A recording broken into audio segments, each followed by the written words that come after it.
Welcome to our channel. Today we how to authenticate with Apple HomeKit for HomePod access, detailed guide step by step clearly. To get started with authenticating your HomePod for Apple HomeKit access, ensure you have everything set up properly. First, make sure your iPhone, iPad, connect your HomePod to the same Wi-Fi network as your iOS device. Open the Home app on your iOS device.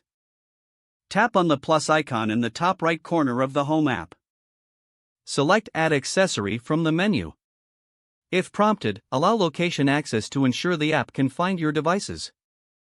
Your HomePod should automatically appear in the list of nearby accessories.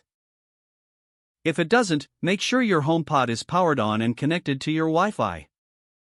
Tap on the HomePod icon when it appears.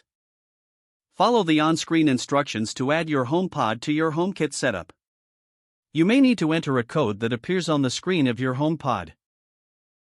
Once you input the code, it will verify and authenticate your HomePod with HomeKit.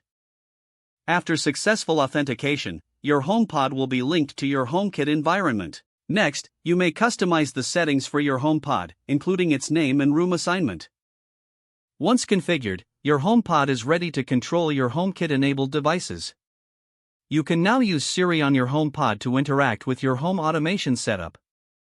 Test the integration by asking Siri to control a connected device. If everything works, your HomePod is successfully set up for HomeKit access. Enjoy the convenience of managing your smart home through your HomePod. If the page does not load, refresh the browser or try again in a private or incognito window. Make sure you are using the correct email address, then retype it carefully to avoid small typos. If your password is not accepted, use the reset option and create a new strong password you can remember. Check your spam folder for verification or security emails, then complete any requested confirmation steps. Enable two-factor authentication if available to improve account security and reduce unauthorized access risk. After signing in, review your profile details so your contact information and settings are accurate and current.